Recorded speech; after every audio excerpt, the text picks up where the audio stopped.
Hi hello എല്ലാവർക്കും നമസ്കാരം. ഈ വീഡിയോ എടുക്കുന്ന ദിവസം എന്ന് പറയുന്നത് 18 ഫെബ്രുവരി 2025 അതായത് ഞങ്ങളുടെ കല്യാണം കഴിഞ്ഞ് 7 വർഷം തികയുന്ന ദിവസം. ആനിവേഴ്സറി സെലിബ്രേഷൻ്റെ ഭാഗമായിട്ടാണ് നമ്മൾ ക്രൂസ് ഷിപ്പിലൊക്കെ ഒരു ട്രിപ്പ് പോയത്. അതുകൊണ്ട് തന്നെ ആനിവേഴ്സറിക്ക് കാര്യമായിട്ട് പരിപാടികളൊന്നും ഉണ്ടാവില്ലെന്ന് എനിക്കറിയാമായിരുന്നു.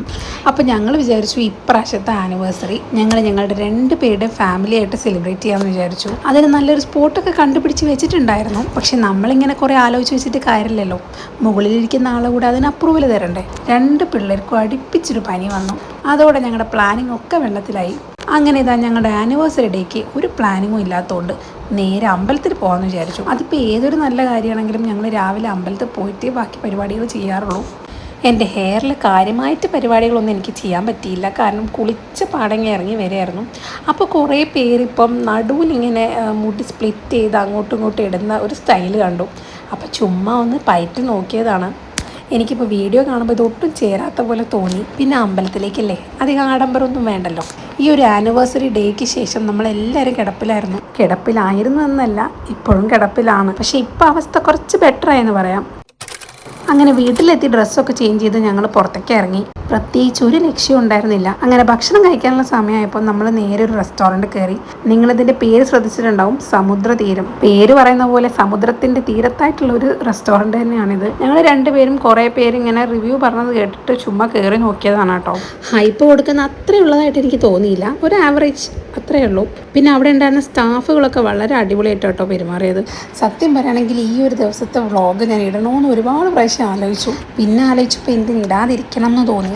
നമ്മുടെ ജീവിതത്തിലൊരു നല്ല ദിവസം, അതൊരു നല്ല മെമ്മറി ആയിട്ട് എവിടെയെങ്കിലും കിടക്കുമ്പോൾ നമുക്ക് പിന്നീട് നോക്കുമ്പോൾ ഒരു സന്തോഷമല്ലേ. പിന്നെ അത് പബ്ലിക് ആക്കണോ പ്രൈവറ്റ് ആക്കണോ എന്നൊക്കെ അത് ഓരോരുത്തരുടെ ഇഷ്ടമാണ്. ഞാൻ എന്തായാലും പബ്ലിക് ആക്കാൻ തീരുമാനിച്ചിരിക്കുകയാണ്. ബാക്കി വരുന്നിടത്ത് വെച്ച് കാണാം. ഫുഡ് കഴിച്ച് ഞങ്ങൾ നേരെ വന്നത് ഫ്രാൻസിസ് ആലുക്കാസിലേക്കാണ് കേട്ടോ. വന്നത് എന്ന് പറയാൻ പറ്റില്ല, എന്നെ കൊണ്ടെത്തിച്ചത് എന്ന് വേണം പറയാൻ.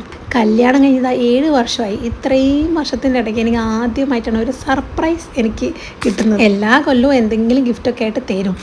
പക്ഷെ അതെല്ലാം നമ്മൾ 2 പേരും ഡിസ്കസ് ചെയ്ത് എന്താണോ ഇല്ലാത്തത് ആ സാധനമാണ് എനിക്ക് വാങ്ങിത്തരാറ്, അല്ലെങ്കിൽ ഞാൻ വാങ്ങിക്കൊടുക്കാറ്. അതുപോലെ ഇപ്രാവശ്യം ഒരു 2 ദിവസം മുന്നേ ഞാനൊരു വാച്ച് സർപ്രൈസ് ആയിട്ട് കൊടുത്തിട്ടുണ്ടായിരുന്നു. അപ്പം തന്നെ ഞാൻ പറഞ്ഞിട്ടുണ്ടായിരുന്നു എനിക്ക് ഇപ്രാവശ്യം ഒന്നും വേണ്ട. കാരണം നമ്മൾ ഓൾറെഡി ഒരു ട്രിപ്പൊക്കെ കഴിഞ്ഞ് ഹാപ്പി ആയിട്ട് ഇരിക്കുന്നൊരു ടൈമാണല്ലോ. അതുകൊണ്ട് തന്നെ ഞാൻ ഒന്നും പ്രതീക്ഷിച്ചിട്ടുണ്ടായിരുന്നില്ല. അതുകൊണ്ട് തന്നെ നേരെ വണ്ടി ഇവിടെ നിർത്തിയപ്പം ഞാൻ ശരിക്കും ഷോക്കായി. അങ്ങനെ ഒരു ആനിവേഴ്സറി ഗിഫ്റ്റും കെട്ടി ബോധിച്ചു. അതിൻ്റെ ഇടയ്ക്ക് വേറൊരു സംഭവം ഉണ്ടായി. എൻ്റെ ക്ലാസ്മേറ്റിനെ ഞാൻ കണ്ടുമുട്ടി. ഒരുപാട് കഥകൾ ഞങ്ങൾ പറഞ്ഞു. എന്നിട്ടും കുറേ കഥകൾ ബാക്കിയുണ്ടായിരുന്നു. അത് പിന്നെ ആവാമെന്ന് കരുതി വന്ന പരിപാടിയിലേക്ക് ഞാൻ ഇറങ്ങി. ഞാൻ അവിടെ ചെല്ലുന്ന സമയത്ത് അവിടെ ഒരു കോൺടെസ്റ്റ് നടക്കുന്നുണ്ടായിരുന്നു. അവിടുത്തെ ഏതെങ്കിലും ജ്വല്ലറി നമ്മളിട്ട് ഒരു ഫോട്ടോ എടുത്ത് അവരെ ടാഗ് ചെയ്ത് കഴിഞ്ഞാൽ അവർ സെലക്ട് ചെയ്യുന്ന ആൾക്കാർക്ക് ഒരു 1000 റുപ്പീസിൻ്റെ ഗിഫ്റ്റ് വൗച്ചർ കിട്ടും. ഞാൻ അന്ന് തന്നെ ഈ ഫോട്ടോ ഇവരുടെ പേജിന് ടാഗ് ചെയ്തിട്ട് ഇട്ടിട്ടുണ്ടായിരുന്നു. 2 ദിവസം കഴിഞ്ഞപ്പോൾ എനിക്ക് മെസ്സേജ് വന്നു, നിങ്ങൾക്ക് 1000 രൂപേൻ്റെ വൗച്ചർ കിട്ടിയിട്ടുണ്ടെന്ന് പറഞ്ഞിട്ട്. ഗിഫ്റ്റ് ഇപ്പോൾ ചെറുതായാലും വലുതായാലും ഒക്കെ നമുക്ക് സന്തോഷം തരുന്ന കാര്യമല്ലേ. അവിടെ ഒരുപാട് നല്ല കളക്ഷൻസ് ഉണ്ട് കേട്ടോ. മോനൊട്ടും വയ്യാത്തതുകൊണ്ട് നമുക്ക് അധികം നേരം അവിടെ ടൈം സ്പെൻഡ് ചെയ്യാൻ പറ്റിയിട്ടില്ല. അത് കഴിഞ്ഞ് നേരെ വീട്ടിലേക്ക് പോകാമെന്നായിരുന്നു വിചാരിച്ചിരുന്നത്. പക്ഷേ മോള് ഭയങ്കര കരച്ചിലായി. എൻ്റെ ഹസ്ബൻഡ് 2 ദിവസം മുന്നേ അവൾക്ക് വാക്ക് കൊടുത്തിട്ടുണ്ടായിരുന്നു ആനിവേഴ്സറിക്ക് നമ്മൾ മോളിൽ പോകും എന്ന് പറഞ്ഞിട്ട്. അപ്പോൾ അവളുടെ ഒരു സന്തോഷത്തിന് വേണ്ടി ഞങ്ങൾ നേരെ മോളിലേക്ക് വിട്ടു. ലുലു മോളിലേക്കാണ് പോയത്. അവിടെ പോയപ്പോഴാണ് ശരിക്കും അവിടെ പ്ലാൻ എന്താണെന്ന് മനസ്സിലായത്. ലുലു മോൾ ഓപ്പൺ ആയ സമയത്ത് ഞങ്ങളിവിടെ ഒരു പ്രാവശ്യം വന്നിട്ടുണ്ടായിരുന്നു. ആ സമയത്ത് ഇവൾ എന്തൊക്കെയോ കണ്ടുവച്ചിട്ടുണ്ടായിരുന്നു. അന്ന് ഒരുപാട് സാധനം എടുത്തുകൊണ്ട് കുറേ അനാവശ്യ സാധനങ്ങൾ ഞങ്ങൾ എടുത്ത് അവിടെ തന്നെ വെച്ചിട്ടുണ്ടായിരുന്നു. അത് ഓർത്തെടുക്കാനായിട്ട് വന്നതായിരുന്നു ആള്. അങ്ങനെ വലിയ കാര്യങ്ങളൊന്നുമില്ല. ഒരു റാബിറ്റിൻ്റെ ഷാർപ്നർ, പിന്നെ കുറേ സ്റ്റിക്കേഴ്സ്, പിന്നെ പല വെറൈറ്റി ക്രയോൺസ്, അങ്ങനെ കുറച്ച് ഐറ്റംസ്. അവിടുന്ന് ഞങ്ങൾ നേരെ ഗെയിംസിൻ്റെ സ്ഥലത്തേക്ക് പോയി. ഗെയിംസിൻ്റെ ഏരിയയിൽ തന്നെ ഒരു ഫീഡിംഗ് റൂം ഉണ്ട്.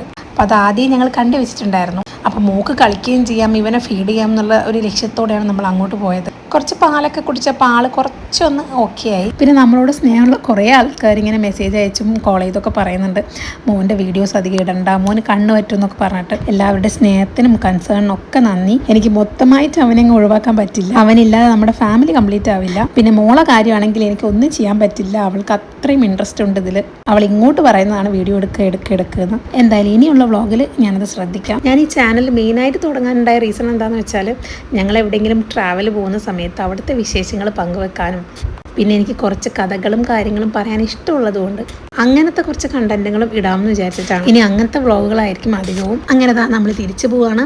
വീണ്ടും ഫ്രാൻസിസ് ആലുക്കാസ്. ഇനി നമ്മൾ അങ്ങോട്ട് കയറുന്നില്ല, നേരെ വീട്ടിലോട്ട് പോവുകയാണ്. സോറി ഗൈസ്, വീട്ടിലേക്കായിരുന്നു പോവാൻ വണ്ടി എടുത്തത്. പെട്ടെന്ന് ഏട്ടൻ വിളിച്ചു. ഏട്ടൻ്റെ ഏട്ടത്തിൻ്റെ വക ഒരു കുട്ടി സർപ്രൈസ് ഉണ്ടായിരുന്നു. അങ്ങനെ ഞങ്ങൾ നേരെ വണ്ടി വിട്ടത് ഇവിടേക്കാണ്. ഇതായിരുന്നു നമ്മുടെ കേക്ക്. എൻ്റെ അമ്മ ഒരു രക്ഷ ഉണ്ടായിരുന്നില്ല. അവിടുന്ന് കട്ട് ചെയ്തതിൻ്റെ ബാക്കി കേക്ക് നമ്മൾ പാഴ്സൽ വീട്ടിലോട്ട് കൊണ്ടുപോയി. അത്രയ്ക്ക് അടിപൊളിയായിരുന്നു.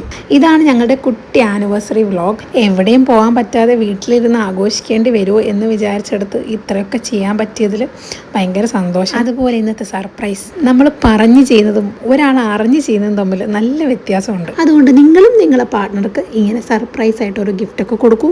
ഉള്ള സമയം ഹാപ്പി ആയിട്ട് ഇങ്ങനെ മുഖത്ത് കേക്കൊക്കെ തേച്ച് ജീവിക്കും. ജീവനും കൊണ്ട് ഓടിയത് കൊണ്ട് എൻ്റെ ഭർത്താവ് രക്ഷപ്പെട്ടു, അല്ലെങ്കിൽ അവിടെ ഒരു യുദ്ധം നടന്നേനെ.